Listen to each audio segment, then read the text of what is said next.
thank you for watching this episode of the Jersey Shore podcast. So please click the subscribe button to get notified of upcoming episodes. If you like what the Hammer, Damon, Galdo talked about, then send the Jersey Shore podcast to others. The Hammer also looks forward to your comments during upcoming episodes. Tonight's Jersey Shore podcast starts now.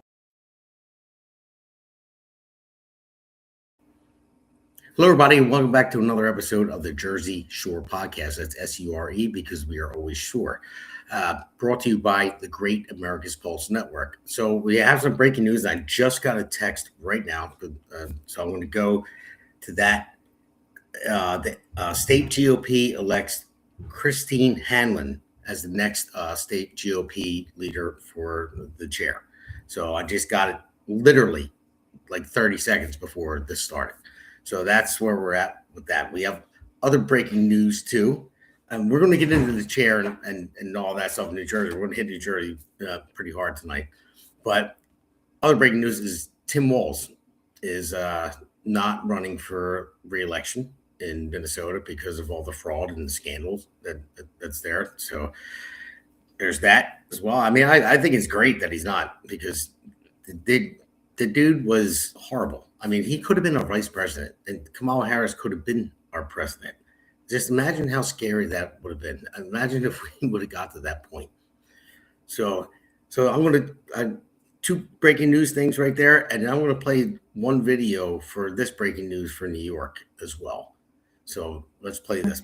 I think the reality is that for centuries we've really treated property as an individualized good and not a collective good, and we are going to transitioning to treating it as a collective good and towards a model of shared equity will require that we think about it differently, and it will mean that families, especially white families, but some POC families who are homeowners as well, are going to have a different relationship to property than the one that we currently have.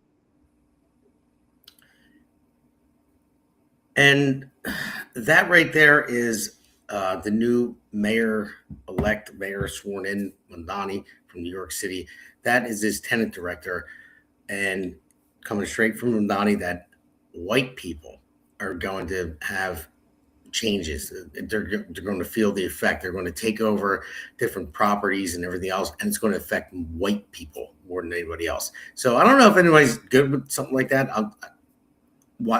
Imagine if one of us said black people, they're going to feel the effect, and we're going to take your stuff. So I don't know what's going on there. I mean, I there's a lot to look into with that one. So I'm not going to go deeper into it because I don't know enough about it. That just came out today that I saw. So it's just something for all listeners out there to look at, and you know, figure it out on your own. If not, I will do it on the next episode, and so I'm more positive on what it actually is. But that right there it speaks for itself. So I'm just going to do just a quick. I got two good guests on tonight, so I want to just go into it because tonight, New Jersey Republicans, we were at a crossroads with this election for the state GOP leader, and while families are getting crushed by taxes, crime, and cost of living, the GOP is voting. Well, did vote. I just found out whether it wants to keep doing the same thing or finally start winning. Now, November wasn't just a loss. It was a warning. You don't win in a blue state by abandoning candidates, hiding from the media, and hoping voters magically show up. Leadership matters, and strategy matters. And if party leadership isn't willing to fight for candidates on the ground, then they're part of the problem. And that's why I hope this election went well, and I hope that she's the right choice for that position, and I hope she fights for it, because we need fighters in New Jersey. And meanwhile, Democrats are losing their minds because Donald Trump captured Maduro, even though Joe Biden put a $25 million bounty on his head. The same target, same outcome, different president. Suddenly it's a crisis. That tells you everything you need to know. This isn't just about policy, it's about power. And here in New Jersey, we're building something different, a real campaign, real media, real grassroots energy. And I'm running for Congress. Justin Murphy is running for U.S. Senate. And we have Justin Barbera that's jumping on, that's running for Congress and CD3 as well. I didn't have time to prepare for him. And so he's going to be just on audio only, but I'm glad to have him on. So I would just say the question tonight is simple. Will the NJGOP catch up or get left behind? So this is the Jersey Shore, brought to you by the Great America's Pulse Network. So let's bring our guests on. Hello, Justin and Justin. Happy New Year. Yeah, Happy New Year. Thanks for coming on, guys. Thank you for having me, and hope everybody's well. Had a great Christmas, and Happy New Year 2026, and the year is off to a good start. Yeah, I hope so. Interesting one, anyway. Yeah, as you know, I'm running for Congress in CD1, and you're running for U.S. Senate against Cory Booker. I got a little surprise for you guys in the end, a little special message from somebody. And Justin Barbera, are you there? Because I know you're mobile right now and you're just on audio. Yep. We might have lost him. Yeah, he's traveling around right now, so we might have lost him on audio. So we tried to get him on. Oh, is he there? Hey, Damon. There you are. Thanks for the opportunity and to be on the Jersey Shore podcast tonight. Hello, Justin. This platform. Merry Christmas. Happy New Year. This platform is for everybody. Any candidate, any politician, any person off the street that wants to come on. That's what it's here for. That's what my great producer, other Damon, and I, put it together. Is we wanted to make a platform to make people's voices heard, other than the mainstream media. That I won't even get into it because I can't stand it. I'll go into a tirade if I go into that. But so this first thing. So what do you guys think about this vote? Now that we know who won NJGOP chair, representing the entire state. Justin, you want to go ahead and take the first shot? Absolutely, thank you. I wanted some more transparency on the vote. I spoke with Scott Pressler yesterday. Me and Damon were speaking today, and we spoke with. Oh, looks like we lost him. We lost him. Dropped off. Yeah, like I said, he's mobile right now, so he might be going in and out. But yeah, so Christine Hanlon, and I heard her speak. I went up there to that event, and I mean, I thought she was good. I thought there was other people that were good as well. Yeah. But I'm just wondering, Justin, what do you think? Because I'm going to lean heavy on the GOP for all the candidates, because it seems like Republicans don't get the support that's needed.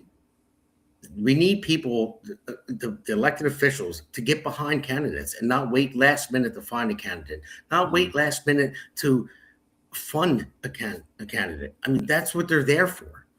So what do you think about that? Well, yeah, I met Christine a couple times, twice. I certainly don't know her very well. I know she's from Monmouth County. She has a huge job and a huge heavy lift ahead of her, and I hope she's up to the task. I think we all owe her an opportunity to see what she can do, what type of vision that she can bring to the party. As far as what she could implement and put in place, Damon, I would need to hear from her what she thinks the problems are. What does she view as the issues that are keeping us from winning races in this state? And until I think she has an understanding, or she demonstrates that she has an understanding of what the problems are, then we need to hear from her. What is their specific set of solutions to correct the problem? I think right now one of the problems with electing a state chair for Republicans in New Jersey is we have over 1.6 million registered Republicans to vote in this state, which the good news is that's the most ever in the history of our country. But only 42 people can vote for the chair. Yeah. So it's the state committee people from each county who are elected only by the county committee. So you can see how tight that lane is. But let's give her a chance. She's young. She's got a law degree. She's got some public service experience, and I think she could bring some energy. But we need to know. I need to hear from her. What is she putting her finger on? How does she view the political landscape in New Jersey, and what are the difficulties for us, and how is she going to fix that? How is she going to lead? Now, this is a tough job. I mean, I don't know if I'd want this job. I don't think I would. So, I mean, I commend her and Rosemary Becky and the other candidates that stepped up and wanted to, make an effort to contribute and make a difference. But, let's all get behind her. Let's give her a chance. She's our chair now. Let's see what she has up her sleeve. And look, we'll see soon enough. We'll see what she does as far as interaction with the primary season, which is now upon us. See how the county conventions play out. See if she endorses a candidate in any race, or if she stays out of it, and then what the plan is for November to try to perform well in these midterms. We have obviously a U.S. Senate seat up that and you mentioned the seat you're running for, but we do have 3 congressional seats to defend, and we certainly don't want to lose them as we had lost assembly seats back in the past year here in 2025. Let's give her a chance. Let's be optimistic. Let's see what she is going to bring to the table, and we'll take it from there. Yeah, well, I know. Right, we did get crushed in the last election, and we needed 13 assembly seats, and obviously the governor. We got crushed, and we didn't even win any assembly seats. We lost 6. Yeah. So we're 19 behind. So Justin Barbera, I'm going to ask you. I mean, what do you think about? I mean, this is a big day today. Electing a new GOP chair in New Jersey. What do you expect from them? Oh, I guess we lost him again. Yeah. Just look at his picture there. It's like I'm waiting for his mouth to move. Technology's tough here. Technology's tough. Damon, it's I know we've discussed this, but I think right now one of the things that's glaring to me, and it's blinking like a bright neon light, is that we have such a high level of apathy. And I've said this a million times, the level of apathy in this state and even throughout the country, but in New Jersey, it's not just high, it's dangerously high. And we have to figure out a way to shake that up. We need to get people to engage, to come out and vote, to listen. And right now, too many people are not there. And the shame of it is, if the voter has decided they're not receptive, for whatever reason, a busy life, don't like politics, don't think their vote counts, don't think they can do anything, everybody's good means well gets corrupted if they go there, quote unquote. I mean, right now, until we get people that are willing to engage and be receptive to what we're trying to sell, we're going to have a heck of a time trying to get them to buy what we're selling if they don't want to listen to us. And it's that level of apathy that really has me concerned right now, because we're not, we have to run different campaigns than Democrats in New Jersey. Democrats have to do 1 or 2 simple things. And basically it's I hate Trump and you get your benefits if you elect us. And that's what Mikey did.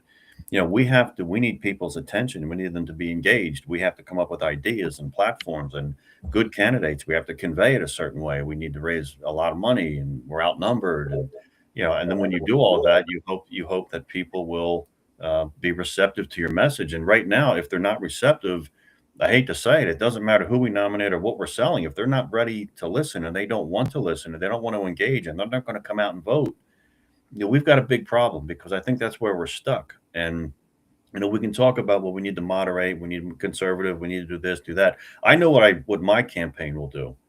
Okay, I know exactly how I campaign. I have my Senate pledge. I'll be running on conservative principles. We're going to go out, talk to everybody we possibly can. We'll raise as much money as we can. The drill of running for office. And you've run for federal office twice now.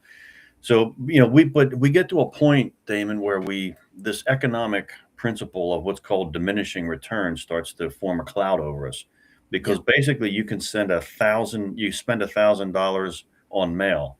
And you mail out to a block of voters, and that $1,000 got you 100 votes. Well, if you spend another 1,000 on those voters, it's going to get you 50 votes and then 30 votes and then 20. And then finally, you don't get a return on it.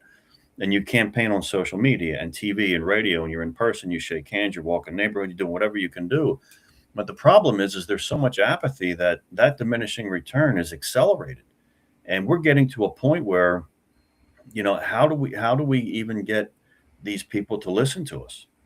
How do we even get, I mean, look at it this way. The governor's race, what was the turnout? About as the same number of people that turned out to vote equaled the same number of people that sat home. And that's not even taking into consideration the large number of voting age adults who are not even registered to vote. So I think people have a little bit of a defeatist disposition now. It's like, well, nothing can be done. It's too bad. I'm moving out of here in 3 years when my kids are finished school. I don't care. My vote doesn't matter. You can't make a difference. And there's all kinds of things that we really need to figure out a strategy on how to clear those hurdles. If we don't have people willing to listen to us, how the hell are we going to get them to the polls to vote for us? You're right. I mean, and the thing is, Justin, and I'll tell you what my main reasoning is for it, is when I'm in a D10. So when it comes to getting funding from the RNC or NRCC or whoever it may be, they look at it as it's a loss. It's a waste of time. They're not going to fund. Now, if you're not going to fund it, then why would you ask people to run? Why would you get them up on the stage and say, hey, we want you to run for this position when you're not going to get any funding? And you want to attack, in my mind, I would attack the negative areas, more than the positive areas. Because if you're never going to get a win in a certain district because it's more heavily Republican and you can have that win. But what about the ones that are always blue, always Democrat? Yeah. I mean, for years, for decades, almost a half a century, Yeah. So if you want to make change, then you're going to have to throw money, because money wins campaigns. And I hate the fact that's what it is, but it is, because when you have a Democrat that can snap their fingers and raise $1 million in a second, and they have the backing of the Democrat Party, and they'll stick with each other through and through, no matter what, thick and thin. Republican Party, not so much. So we need new leadership that's going to have a campaign style for all these candidates that they want to run. And if you want to ask somebody like you or me or any regular person to run, that it's just exactly like I said, a regular person. I'm in construction. I'm a superintendent. I build commercial buildings, and you're a lawyer. We've never been elected to a serious position like this. I mean, got elected to the committee, but that's small. It's easy. You can just write somebody in for that.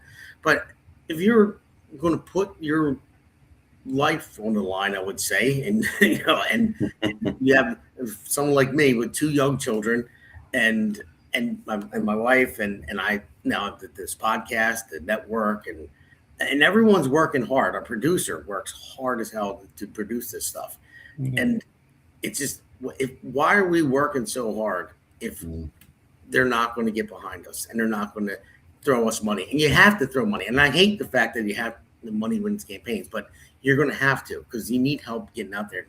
Give them a team. I'll give you a team. I mean, the GOP should be supporting candidates that would say, okay, listen, this is what we have for you. We have a campaign consultant for you. We have this team of committee people that we're rallying up to go door knocking for you. Whatever it may be, but it doesn't seem that way.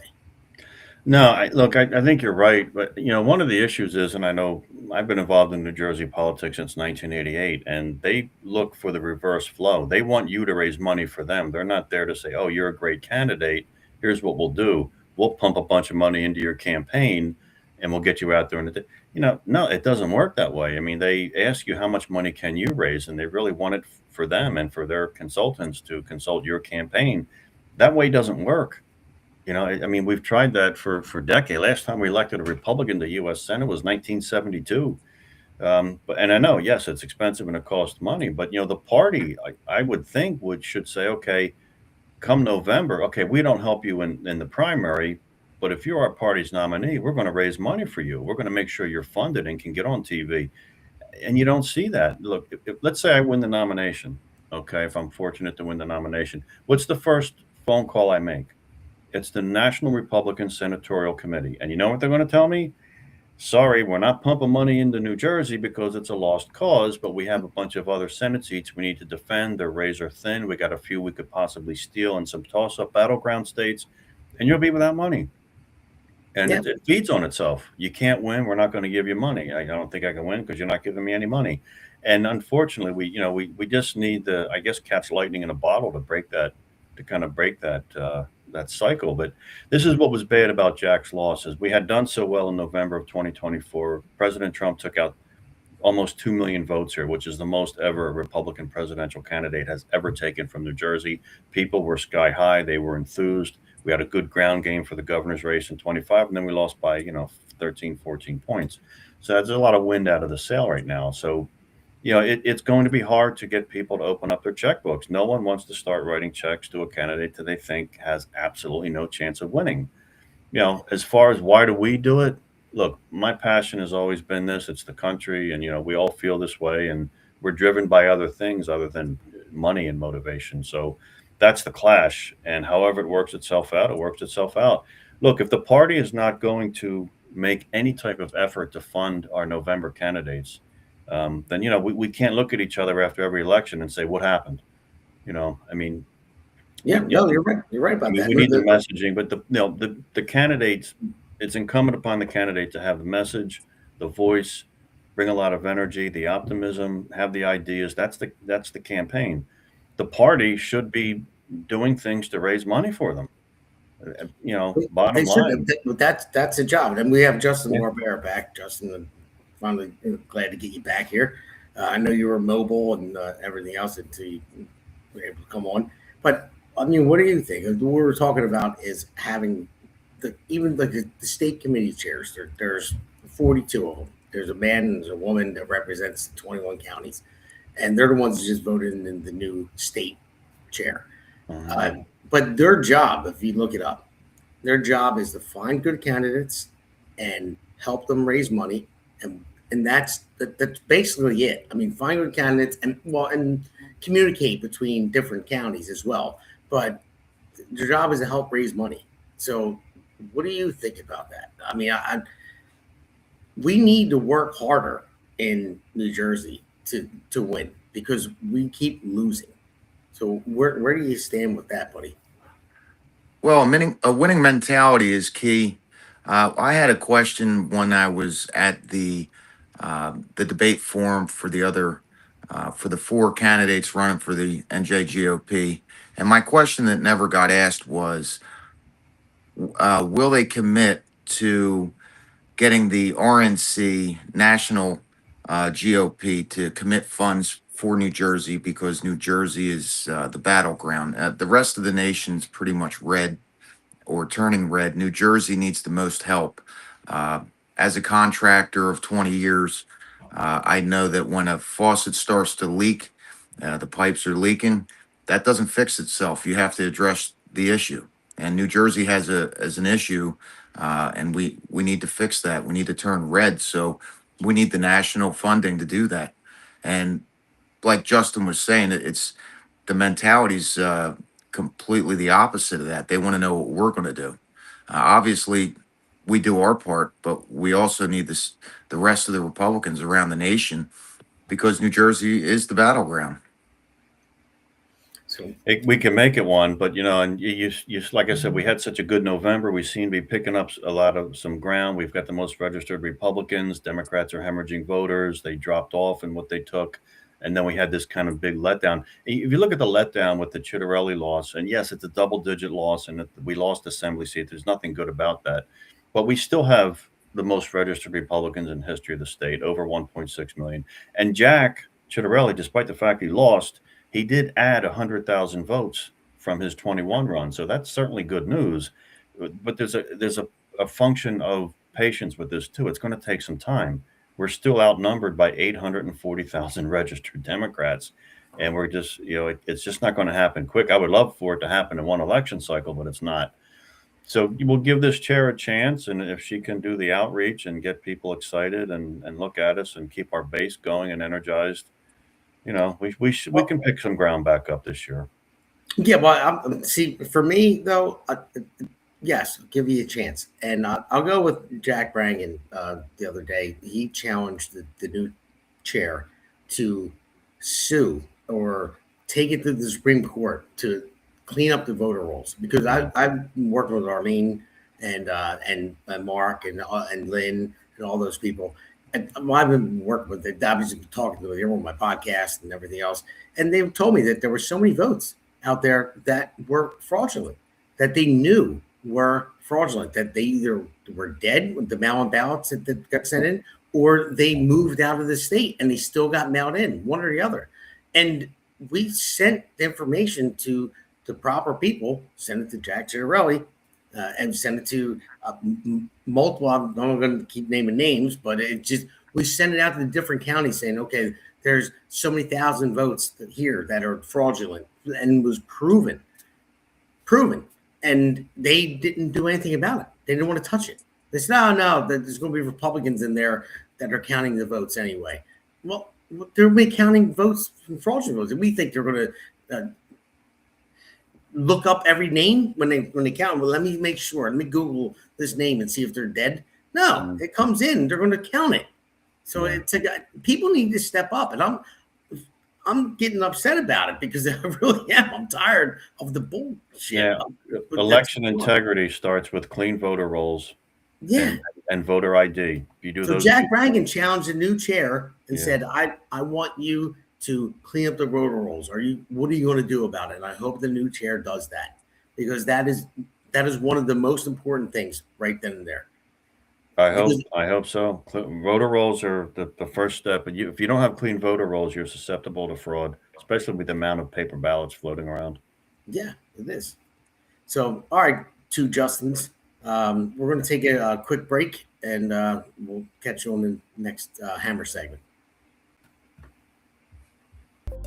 America's Pulse Network. The mainstream media is bought and paid for. The truth is twisted to fit their agenda. But America is waking up, because podcasts are the future for trusted media. Welcome to the America's Pulse Network. It is a network built by patriots that upholds the Constitution. The America's Pulse Network stands for God, truth, and the America First movement. There is no corporate propaganda, no government spin, just real news, real talk, and real voices fighting for faith, freedom, and the future of this great nation with common sense. Here are some of America's Pulse Network podcasts. Alexandra Levine Live, hosted by Alexandra Levine. Jersey Shore Podcast, hosted by Damon Galdo. The Conservative Corner, hosted by Seth Eisenberg. APN's The Pulse, hosted by Alexandra, Damon, Elena, and Seth.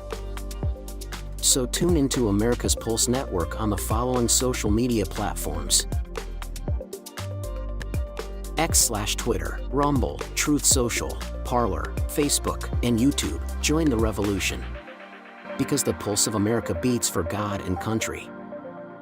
America's Pulse Network is for faith, family, freedom, and truth.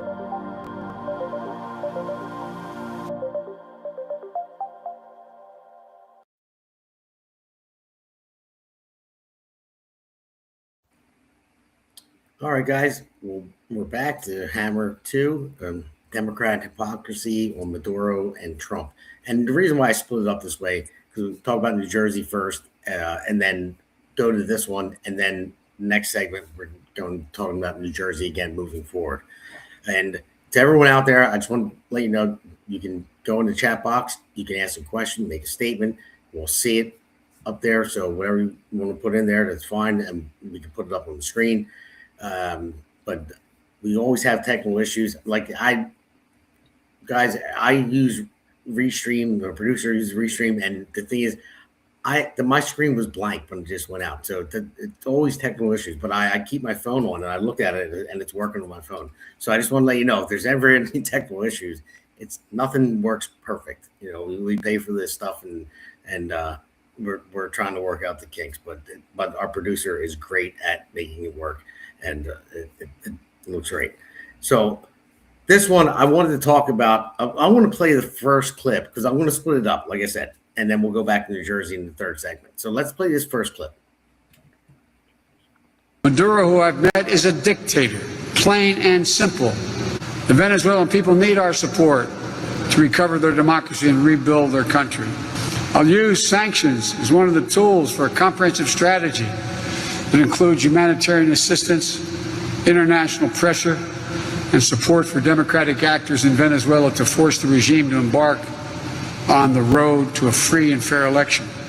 We should be leading the international effort to confront the massive humanitarian crisis in Venezuela. The Biden administration made a deal with Maduro. No one talks about this. He made a deal with Maduro. Here was the deal. Maduro asked that his nephews, convicted drug traffickers, be released from U.S. prisons. He asked that his chief money launderer, his money man, his bag man, be released from U.S. custody before he stood trial. In exchange, he promised to hold free and fair elections.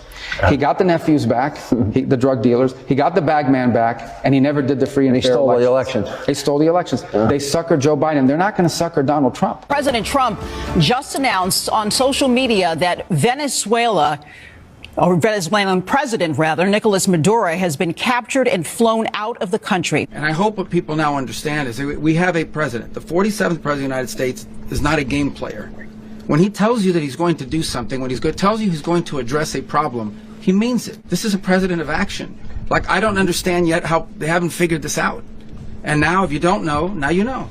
Because this is the way it's going to play out. And I think people need to understand that this is not a president that just talks and does letters and press conferences. And, you know, if he says he's serious about something, he means it. That's a fact, not a joke. And but I think the message here should be for the world. Look, the president doesn't go out looking for people to pick fights with. He's not, generally wants to get along with everybody. We'll talk and meet with anybody. But don't play games. Don't play games with this president's in office, because it's not going to turn out well. We should be leading the international effort to confront the massive humanitarian crisis in Venezuela. So, I mean, that's the hypocrisy of the Democrats. You know, Joe Biden put a $25 million bounty on Maduro's head, and it was fine, no problem. It's fine, but didn't do anything about it. I'll throw money at it instead of taking action. That's why I love what Rubio said. He's like, this isn't a president that says he's going to do something. And when he says it, he's going to do it. When Joe Biden was in office, I'll just throw money at it. Money will stop. I'm going to throw a bounty on his head and make it look good, but never took action.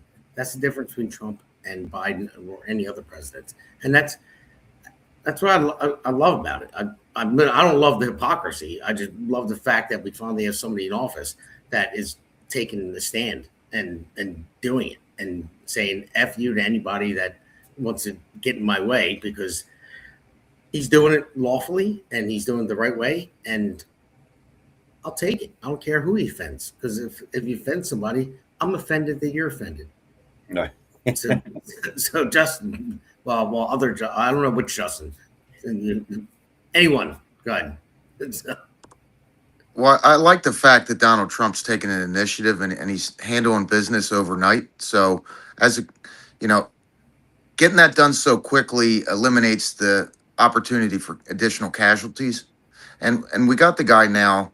He's bunking probably with Puffy, and they're sharing baby oil. So it's the perfect spot for him. He belongs in handcuffs. You're ruining the next clip or but no, that's fine.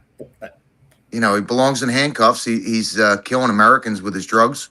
And, the least we could do is lock him up. I'm all for any level of treatment that we do in recourse to what he's done to America. Yeah, this was a bad man. I mean, if you look at the depth of this, and I think a lot of people, and we don't realize the depth of this guy's evil. He invited into his country with the specific intent to challenge, destabilize not only the Western Hemisphere, but the U.S. directly. Iran, Hamas, Hezbollah, radical Islamic terrorists, China, and Russia. I mean, this guy was a real cancer. Not to mention the misery he's inflicted on the Venezuelan people. That Venezuela was at one time, they have very large oil reserves, very large. And at one time, before socialism and communism destroyed the country, as it always does, they were very wealthy, country, very wealthy, and had enjoyed a good standard of living, and they were generally free. Um, Chavez comes rolling into town and he destroys everything, and Maduro makes it worse. I mean, you actually had adults would have to scavenge dumpsters in groups to look for food. That's just the inhumanity of that is just staggering. And this is Maduro. This is communism. This is socialism. This guy worked, led, established, facilitated drug cartels to push cocaine into the U.S., to push it into the Caribbean, to push it into Europe. This guy was an international drug kingpin. He was a cancer. His administration, his government was an absolute cancer on the world. And you people like that need to be plucked out of power. So when Chavez came in around 99? About a decade and a half ago, or 2 decades, yeah. Yeah, and that's when he started turning socialism. And Venezuela was a very rich country. I mean, with their oil reserves, everything else, and the United States helped them build that as well. Yeah. But that's why I don't understand why people in the United States don't realize that socialism ruins your country. It doesn't work. Capitalism is the greatest thing that ever happened, was ever created by our forefathers, and it really was. And why go back to something that doesn't work? It's failed over and over and over again. I mean, if you just open your eyes, read a book, look at a story, and it's just people just get so complacent. It's like, well, you owe me this. I don't know you goddamn thing. You have to work for it. Everything's based on merit. Well, they got to young people, Damon. They've got to young people, and they've shielded them from learning from history. I mean, look, I ask a young person why the Berlin Wall fell. They'll look at you like you're from Mars. Like what's the Berlin Wall? And I have no idea why it fell. It was a collapse of communism. Yeah. But they've been lectured. They've been through academia. They have a culture on the left that they have subscribed to that says, hey, democratic socialism, that's the way to go. It's not fair if someone has more than you. Your government owes you. Your government should be doing this for you. The role of government in your life should be different than what American history purports it to be. And this is unfortunately part of right now. It's the full-blown culture war, and it's a war for the hearts and minds of our young people, and we better win.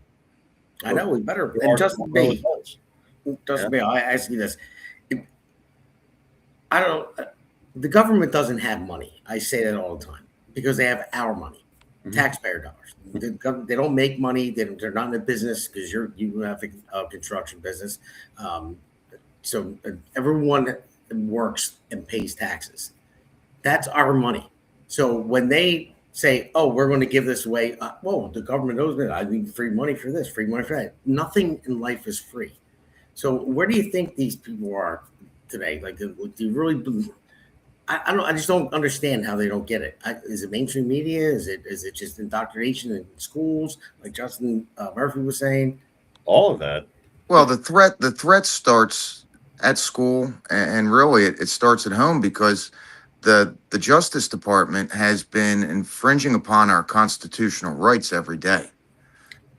From our freedom of speech to religion. The top four are the highest law in the land, and they get broken on a regular basis. Child support is unconstitutional. The top four is familial bond. The familial bond is broken through child support and custody cases. That's unconstitutional. That's a direct attack on the people, the sovereign people of America. And that's how they break down our country and make our people weaker. Our children grow up with no father figure, and they lean towards these left ideologies, and it creates a weaker society that is easily controlled. No, that's the problem in my eyes. No, you're right about it. It is all about control. It is, because if you control the people, then you can control the entire country. You can control the state. And that's what the main thing is. When you tax the shit out of people, just like New Jersey does, then that's a form of control. You're going to control them. You're going to make them want to go to government more. So if somebody is having trouble paying their mortgage, or they don't even have a mortgage, it doesn't matter either way. If somebody says, well, I can't afford this. Well, don't worry. We'll take care of you. The government will take care of you. We'll step in. We'll make government larger. And but that's the thing people don't realize. It's not the government. It's going to cost you more money because it's your money that they're taking and redistribute. It's a distribution of wealth to people. It's like, no, this capitalism is based on merit. This country was based on merit. And that's how we became the greatest nation ever be on this planet. So freedom works. Freedom works where it's tried, but you have to try it. I mean, but you've got, it's amazing. I noticed, Damon, when you go back internationally, when the Berlin Wall fell after the Cold War and the U.S. won the Cold War, freedom was on the march around this globe, around in this world. There were, nations where the Eastern Europe, they're getting rid of the communist dictators. And then, of course, they made a bit of a comeback when we don't have that kind of vision in our foreign policy. Like Joe Biden yakking about Venezuela. But if you're not going to do anything, shut up. And we sometimes we just let, we don't like to run around the world nation build, but we have to project American values, and we have to make sure nation states do not become failed nation states, because a failed nation state is in Afghanistan, another 9/11. It's a narco state. It oppresses the people that have to live there in the tyranny in the prisons. It is it's a criminal racket. It's gun running, gun trafficking, narco terrorism, radical Islamic terrorism. Freedom works. And once people get a taste of it, that's good. But, it's a battle of hearts and minds and messaging. And this is why China, obviously, there's no free press in China. You're censored and shut down, which happens in our country now, unfortunately. So we have to be careful of that, very careful of it. But, we do need a certain disposition with our foreign policy, like Reagan and now Trump. And look, we're going to be the good guys. We're not going to put up with terrorists and Islamic radicals and narco drug runners and drug traffickers and human traffickers. Look, we got to fight that. It's pure evil. You can't we don't have the luxury of being indifferent toward it. Say, well, it's not us. Don't worry about it. No, it is us. They're pouring it into our country. They're coming across Joe Biden's open border. This guy's pumping it. You're killing your young people. They're your tomorrow. They'll be dysfunctional by the time they're 30 because they're strung out on drugs. This is a real war on drugs. It's a real war on crime. It's long overdue. And Democrats, quadrupling down on their stupidity, are going to be on the wrong side of this issue, as they are all other issues. Yeah, and the thing is, a lot of people look at Trump and say he's an isolationist, but he's not, because he's America first and he shut the border down. No, he's protecting the country, but he's not isolationist at all, because you have to patrol. The world has gotten so much smaller with technology and everything else, and people can get stuff into the country, whatever it may be, but you have to police the rest of the world if you want to protect your country. So you can't isolate. You can't build the Great Wall of China around the United States. You have to be out there in other countries. And I tell my buddy Pete, I hope he's listening right now, because he doesn't think we should be out there. And I tell him all the time, see, we have to, because you have to protect this country. Yeah. You can isolate the border and everything else and make sure you protect it, but that's not what Trump is. Not an isolationist. That's why we're moving on different areas and getting rid of the threats to the United States. And agreed. It's not about isolationism. It's if you're, we pull off the world stage, and that's exactly what the communist government of China wants. They want us off the world stage. They want to be the world superpower, only superpower. They want to be the regional hegemon in Asia and everywhere else. They want to call the shots. They don't want the U.S. to be engaging the world and promoting ideas that are antithetical to their communist vision for the world. So it is evil. We have to fight it. We don't have the luxury of being indifferent toward it or say, well, it doesn't come here, because it does come here. It's in your child's classroom. It's coming across Joe Biden's open border. So we do have to do things domestically and in foreign policy to make sure that our world is not a trash can, basically, with a bunch of failed nation states run by a bunch of communist narco thugs. You're right. So with that, I want to play this next clip. This is Mamdani in New York. All right. Yeah. Yesterday, New York City's new mayor, Zohran Mamdani, revealed he called President Trump to blast him for arresting Nicolas Maduro. I called the president and spoke with him directly to register my opposition to this act and to make clear that it was an opposition based on being opposed to a pursuit of regime change, to the violation of federal and international law, and a desire to see that be consistent each and every day. And today, Mamdani is refusing to stand down from his comments. He even dodged a question about using the city's resources to interfere with Maduro's prosecution. And have you spoken to Trump again about Maduro or what's happening in Venezuela? No, the conversation that we had was the one before yesterday's press conference. You said it was a violation of federal and international law. Do you plan to use any of the city's resources to interfere with the prosecution or anything like that? This is a federal action on a federal timeline, and I owe it to New Yorkers to deliver for them across the 5 boroughs, and also to be honest and straightforward about my own.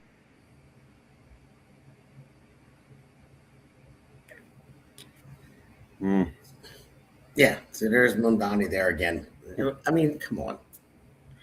Who are you? You're the mayor of New York City. Yeah, it's a big job that he got. And it scares the heck out of me that he's the mayor of New York City.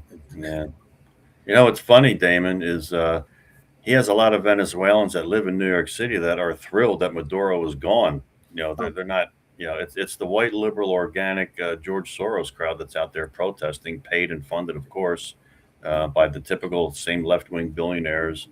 Singman, he's pumping money into this Chinese People's Front or something. They're organizing all these protests. You know, it's funny because the Venezuelan people worldwide had to get the hell out of their country. It was so bad, and they're thrilled right now. They look at Florida, Doral, Florida. They are thrilled that Maduro is gone, and they're looking for a new day for their families, and maybe some of them even will return home if it's safe and prosperous, and they can rebuild their country. So, Mamdani is. You know, I mean, it's a laughing stock and it's a joke, but then it's very dangerous because he got elected. But you know what got him elected? Apathy. There was a very low turnout in New York City. And again, it's apathy that gets people like him elected. He's coming across your clip earlier with that young girl, his tenant czar, or whoever the hell she was. Yeah. You know, this is the mindless, idiotic Marxist left. They are just beyond dysfunctional, delusional, and just downright economically illiterate. They actually think if they would read of our Constitution, they would realize that, you know, singling people out for their skin color to either raise their taxes or steal their property from them would not fly in a federal court. It would be shot down quickly, and it should be. But, you know, it's the mentality. Like someone like that with that mentality should never be able to be elected any office in this country. They want to reimagine private property. Well, we all saw how the left reimagined public safety with the war on police. That worked out well, didn't it? Yeah. So now they want to absolutely rob people of the right for private property. It's a typical page out of the Marxist book. Get rid of private property, get rid of individualism. They're a dangerous cancer. And unfortunately, New York is going to have to live through this hell until they wake up and realize, whoops, made a mistake, either voting for him or sitting home and allowing him to be elected. Yeah, you're there. And I just wanted to let everyone know, the reason I'm looking at my phone, I'm getting texts like the Pete Sykes just sent a message out there. I just think we should be more focused on home. Long live the Republic, not the Empire.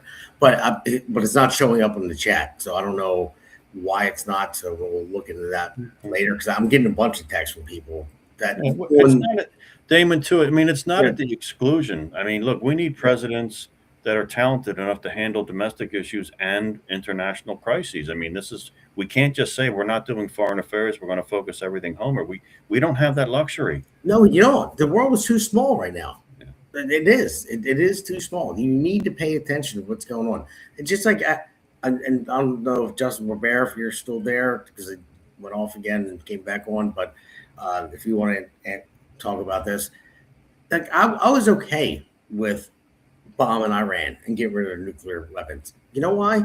Because it's a country that says death to America.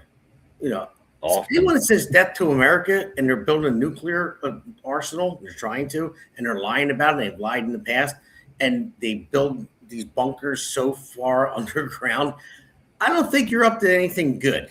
You know, and then you want intercontinental ballistic missiles that you're building so you can send one over to here? Because they can't reach us now, but they built one of those and they're building a nuclear program. No. Zap, you're done. So, Constance Tissel, she said you've seen Christine Hanlon won GOP chair. Yeah, Constance, we did talk about that. Thank you. Yeah. But yeah, I do like the fact that we're using the technology to win these wars against regimes that don't have good intentions for America. So we get in and out, we resolve that problem and isolate the threat. That's just great business in my eyes. Donald Trump's an excellent businessman. Yeah, I agree. I mean, we have the technology. One of the reasons we pour so much money into our military technology is to reduce the loss of life so that there's, reduced collateral damage and safety for our troops. And, peace is always achieved through strength. Peace is achieved through strength. And, this guy Maduro has to go. You cannot let people, they're murderous thugs. I mean, he was doing everything with pouring drugs into this country. He actually led a cartel himself. Cartel of the Suns, the De La Solis, and inviting every bad player in the world into his country so that they could destabilize this region in the U.S. You don't sit back and let that happen. And, again, it's not, people have looked at it like it's a zero-sum game. Well, let's worry about home. Look, we need a president talented to do both. We have enough resources to do both. And he's been doing both. He secured our border. We have lower inflation rate right now. We have rising wages for Americans. We have falling interest rates. We have a large labor force participation rate. He's producing domestic energy. He's doing things to make sure that we have a long-term solution to an industrial base that needs to grow. He's streamlining regulatory systems. He's reducing taxes.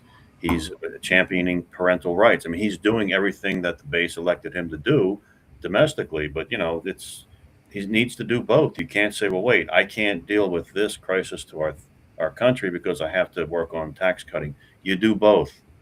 You have political capital to do both. And if you're a good leader, you get both done. And that's what he's doing. And it's a huge benefit for the country and for the Republican Party if we're smart enough to run on it.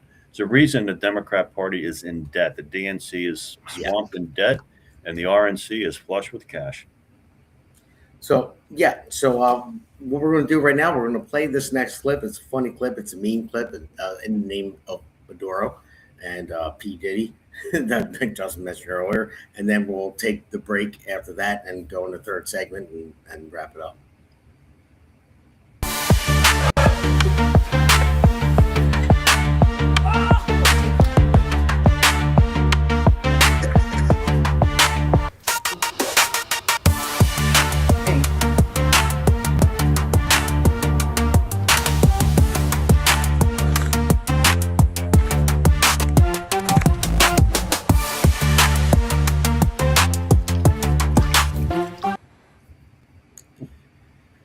Oh, listen, I know that was silly and funny, but somebody made it. I don't know who made it, but it was funny. And I have to be funny. You have to have fun with some of this stuff. That's Maduro with Pete Diddy with the baby oil and the whole thing.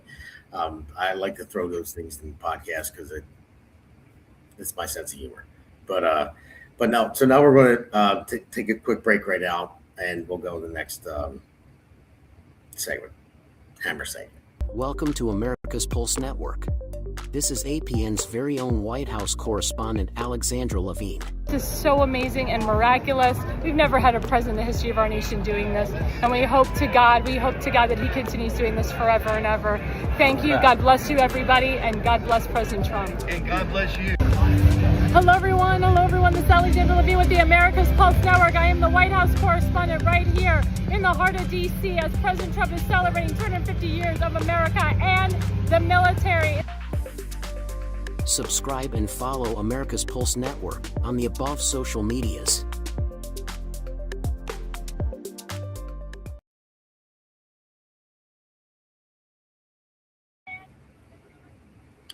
Hello, everybody. Welcome back to Hammer number 3. It's the third segment, and this is the road ahead. 2026 starts now for New Jersey. So I'll go to you first, Justin Barbera, if you're back on. I'm not sure if you are or not. I know you've been now. What do you think the road ahead needs? What do you think needs to happen for New Jersey? Well, New Jersey needs to continue to put up solid candidates that are willing to go out and do the work needed. There's a big lift here to get the independents to swing to the right and to get the less radical Democrats to vote for Republicans through basic policies that benefit everybody. Now we do that and we can take back some more congressional seats. Right now it's 3-9 out of a total of 12. And, that's up because it was, we had only 2 at one point. So New Jersey needs more of a Republican voice, and we need the rest of the nation to come in and help us out as well. Scott Pressler is very active. I hope to see him in 26. I will be, I have started my ground game. I know this isn't a statewide race like the governor's race, but I'm giving it my full effort, and I'm already up on the signatures. The website's out there. You can click onto the website, justinbarbera.com, and let me know how you want to help. There's volunteering, there's social media, phone banking, there's donations, there's all the things that needed to win New Jersey's congressional race right here in Burlington, Mercer, and Monmouth counties, the heart of New Jersey. So, all right. So, and then Justin Murphy, other Justin. 26. Damon, you have to look at these elections that are coming up in 26. It's a U.S. Senate seat that I'm seeking, and then Cory Booker, big hill to climb. Oh yeah, very, very big. Look, conventional wisdom is we don't have a prayer. That's the thought. You can't change that. And we have our 12 congressional seats up, as Justin Barbera mentioned, but we also have some county and local folks running. These elections, what New Jersey has to do in 2026 is realize that, number one, we have to. These are midterms. These are the midterms, so they're a report card on the first 2 years of the Trump administration. Okay, so there's going to be an accentuation on the national. Okay, we have to talk about national issues. Trump is doing a wonderful job. We now have a secure border. Okay, we have lower inflation rates from 9% down to 2.7. We have falling interest rates, rising wages. Okay, we're cleaning the DEI CRT muck out of federal bureaucracy. We're scaling back the federal government in size and scope. We're doing all these things that, we believe people want us to do.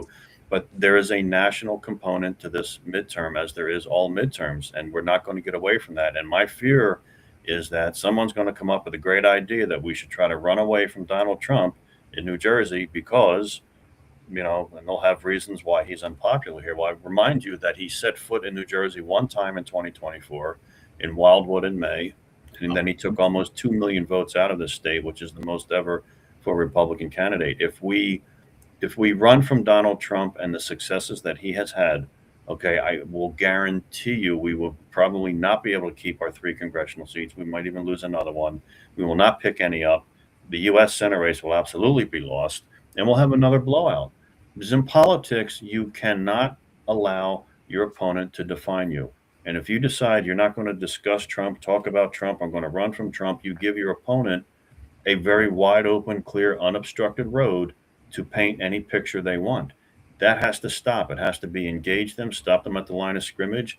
If they think inflation's bad now, remind them it was 9% under Joe Biden. If they don't like a secure border, then go to the American people and tell them why an open border is better. If you like falling crime rates, you continue to vote Republican. If you like rising wages, these are things our candidates are going to have to defend vigorously and energetically.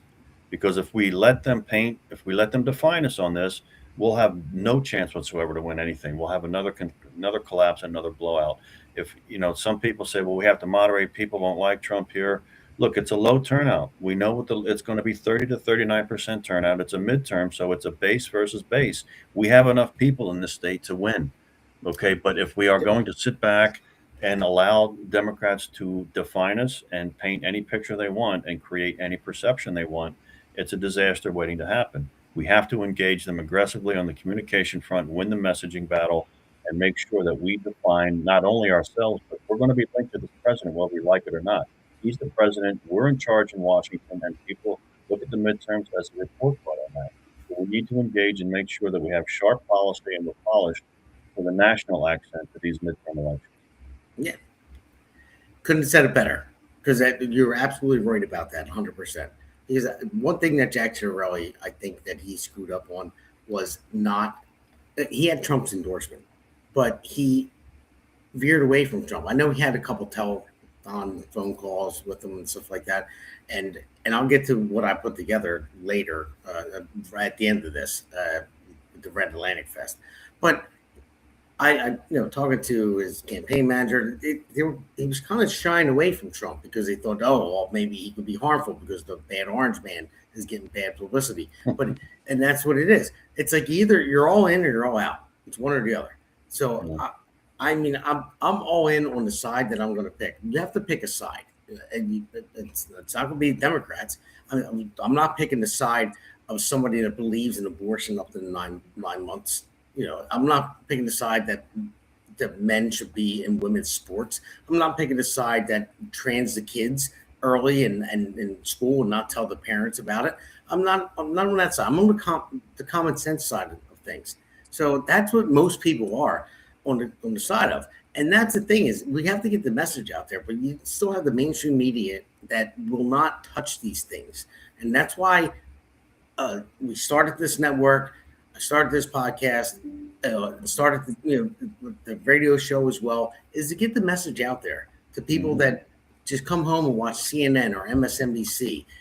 And I'm asking New Jersey to really pay attention and not just, I know people watching this right now are the ones that go out and vote, but the ones that aren't watching it are ones that don't go out and vote. So if you're watching, you're probably going to vote.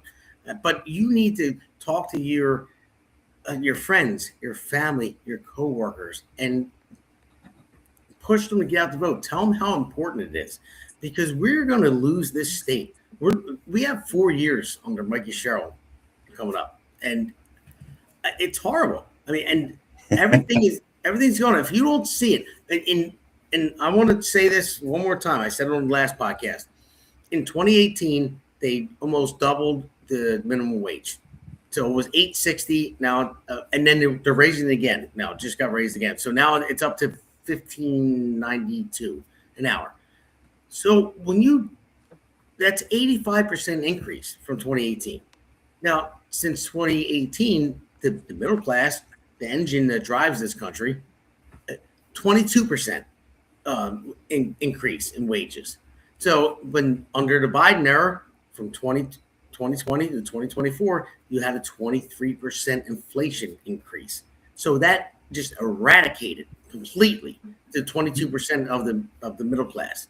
But the entry wage level jobs that it was set for minimum wage, that it went up 85%. So I put some charts from the last podcast and put it out there, and it was staggering. It really was. And you're starving out the people that drive this country.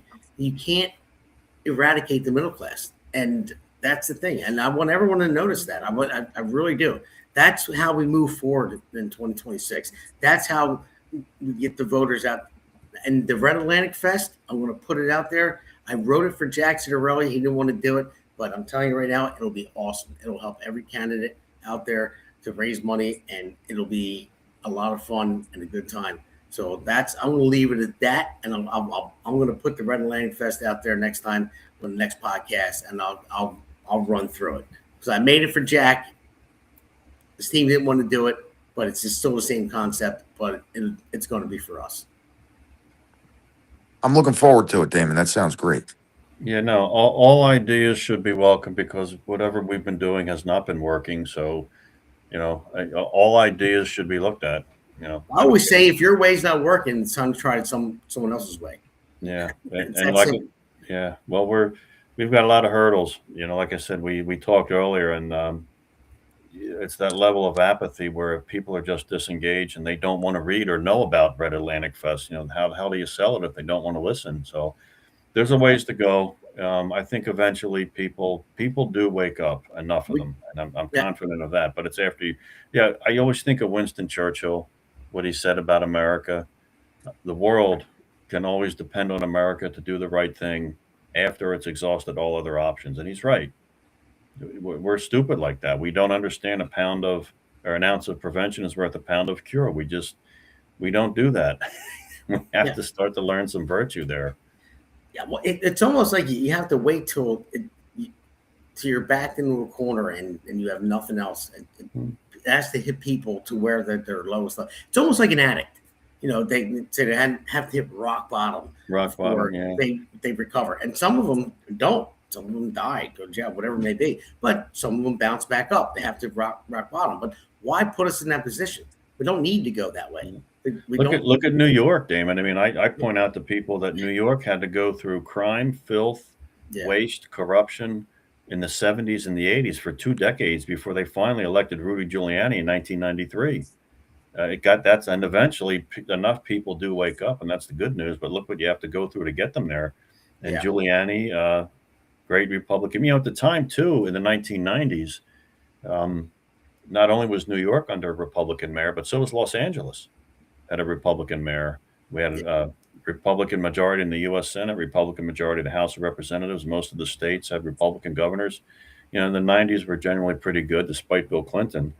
But we have, I do think enough people get it. But look, the left, they don't give up. You have to say one thing for them. They're tenacious and they never give up. So we need to meet and exceed their tenacity. We also have to have the same strength and vision, and realize that, you just got to keep at it. It's not just one election. It's not electing Donald Trump, re-electing him in November 24. We've got many other races to win. And, I always believe good always defeats evil, but we got some heavy lifting in front of us for sure. We definitely do. But the only thing is, and Justin Barbera, I'll have to go to you for the last of this segment. The only thing is that Republicans typically, I'm going to speak for myself, but I know a lot of family members and friends. We're busy. We have jobs. We have families. We have children, and we're busy with things. And it's hard. We don't have the time to go out there. But typically the far left Democrats, like Justin Murphy was just talking about, a lot of them live off the system. A lot of them live off of our dollars. So they have time to go out and do these stupid protests and get out there and everything else. And it's just, how do we get around that? Well, we have Republicans, conservatives, and independents that are willing to help us. We need to really organize ourselves in a way that we get our word out there. And to do that is going to be critical. You'll be able to reach me through staff@justinbarbera.com if you want to send me an email and let me know you want to help out with some of the things that the campaign needs. I know Justin Murphy's got a really big lift. We need to focus on getting things passed here in New Jersey that have been approved federally, like HAVA 2002, that says voters must show ID. Now, Murphy never put that into he never codified it, so they're able to keep our ballots corrupted. We can't keep going down the same path of corruption. This needs to change. We need to have integrity in our voting. Yeah. No, you're right about that. I agree. So, and with that, I would say, you already said where to find you, your website, Justin Murphy. Where do people find you to go to your campaign to donate? Yeah, my website, we just have it revamped, and it's ready to go for 2026. It's www.jerseyjustin4senate.org, jerseyjustin4senate.org, or you can email me at jerseyjustin4senate@gmail.com. Big crush right now for petition signatures, which it's a perfect time to remind people that Democrats tripled the number that you need, basically, to run, which is a high hurdle. It should be struck down in court, in my opinion. It's a political class protecting themselves from political competition. I'm going to try to collect 3,000 signatures. That's a lot. That's a lot, a whole hell of a lot.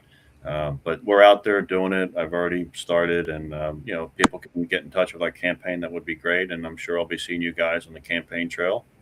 Yeah, Justin, reach out to me. Last year I collected 2,900, so I know what that feels like. I know how big that lift is, and any of the techniques that I used that got us over the finish line. I'm willing to share with you. Yeah, I'd like to see you do well. Thank you much. Yeah, we've got interesting. It'll be a fun year. Let's hope it works out. I don't think it's going to be fun, but No, the rest of the country, will do well, and then New Jersey will be stuck with Mikey. And I think Governor Sherrill is going to find out that she doesn't get to just wave a magic wand to fix problems. You know? Yeah, that's what they think. We're just going to just wave that, and then everything will be good. No, because you're sticking your hand in somebody else's pocket and giving it to somebody else, and that's what it is. And I hope New Jersey is tired with that. I hope the voters. The main thing is to get the voters out there. So for me, run for Congress and CD1, the votedamongaldo.com. My website's updated. They're going to make some adjustments to it as well. But for now, it's updated, and you can go there and click on the donate button. And like I said before, money. I hate saying this. I hate asking people. It's like you're begging on the street. But that I've learned this over years. That money wins campaigns. You need money to get yourself out there. Yeah. And when you're a family guy and you have a full-time job, and you guys have full-time jobs, you don't have the time to do it. You don't have a team. And that's why I was laying heavily on the newly elected chair to say, what are you going to do for these candidates, regular people that are going to run for these offices? And I don't care if it's you, me, or somebody else. How are you going to help them? I'm tired of losing. And even if I lose, if anyone primaries me, that's fine. I want all the county chairs to say, no matter who wins, the primary, that they're going to fund their campaign, and I'll get behind them. And I will, because I want to make New Jersey better. I have 2 children, and I want to see them grow up in a good place. If not, and then I got, what am I going to do? I'm going to rent a U-Haul truck and sell my house, because it's getting so bad in New Jersey. So wake up, people in New Jersey, please wake up. And with that, we got one more clip to play. We got a special message. And Justin Barbera, I didn't have time to get you, and I made it before, so whatever. So next time. I just have to say that Damon Galdo for Congress in New Jersey's 1st District is the best pick. He is sensational. Donald Norcross is a bum. Also, Justin Murphy for U.S. Senate, New Jersey, because Cory Booker is a loser. If you want to make New Jersey great again and stop killing the middle class, vote Republican. There are so many tremendous candidates in New Jersey, and Damon Galdo and Justin Murphy, tremendous. This is the Jersey Shore podcast under the Great America's Pulse Network. Thank you, Mr. President. Thank you, President Trump. Nice. It's amazing what AI will do, right? Is that... Well, no, that was real. No, it wasn't.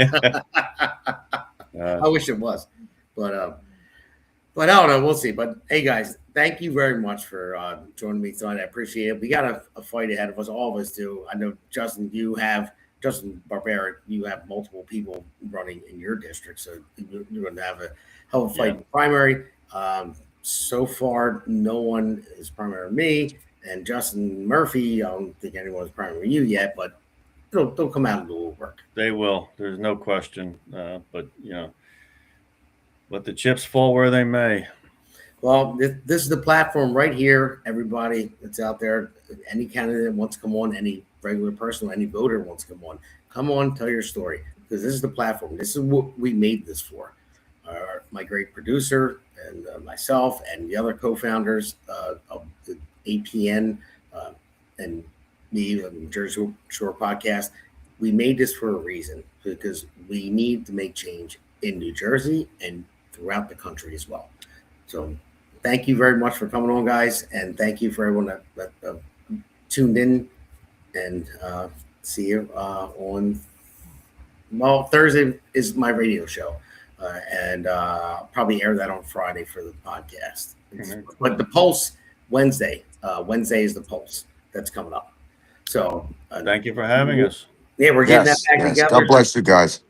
So if any of you guys want to be on the pulse, I don't think Alexander's going to make it, so we've got a slot missing, and we always have 2 guests as well. So the pulse is Wednesday at 8 p.m. It's a great show. It's kind of like the 5 on Fox, but it's a lot of different people with different scenarios. But we tend to agree a lot. But I really want someone that disagrees, so we can have that conversation. But it's hard to get somebody that's a Democrat to come on. But if then you guys, Well, let's get Christine Handling on, Damon. Let's see if she'll come on.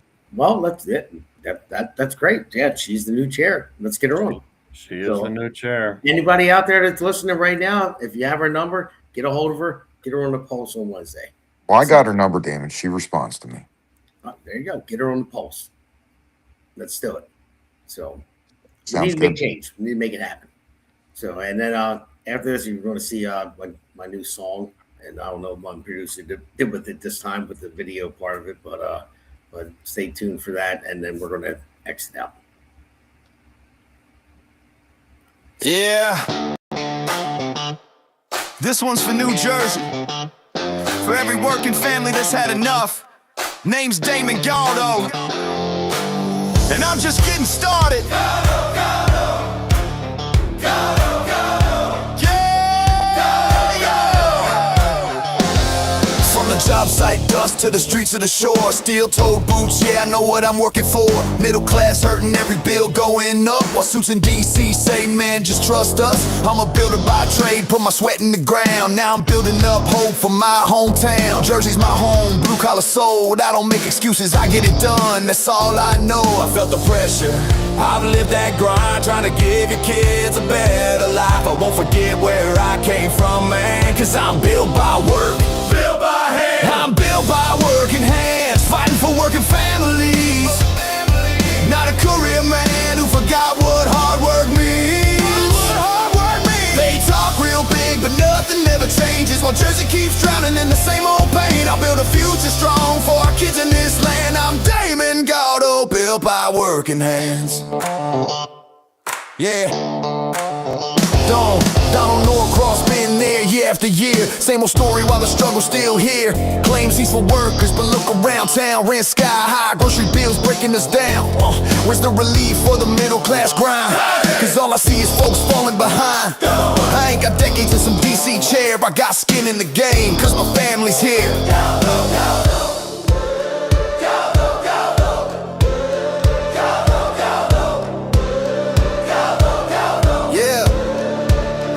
Time, they had their shot, and tell me, Jersey, what have we got? It's time for change, time for a stand, time for work, and not another plan, not another plan, not another plan. Yeah!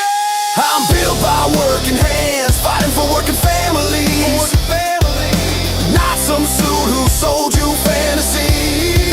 No fantasy. We waited long enough, it's time to demand a future built by honest hands. For Jersey strong, for this great land. I'm Damon Galdo, built by working hands. Yeah, this ain't left, this ain't right. This is fight for what's right. For every mom working double shifts, every dad praying they don't miss. I'm running for my kids, running for yours, for a state that deserves so much more. Not talk, that's the plan. Let's build it back with a working man. For our children's dreams, for a better way. I'll fight for Jersey every day. No empty words, I'll take the stand. Cause I'm built by work. Yeah, I'm built by working hands, fighting for working families. While the old guard keeps playing the same old game. But we're done with waiting, done with excuses. It's time for a man who knows how to do this. I build a future strong for our kids in this land. I'm Damon Galdo, built by working hands. New Jersey 1st District. If you're tired of the talk and ready for work, walk with me. Galdo, Galdo. Galdo, Galdo. Galdo, Galdo. Make the crowd chant with no music.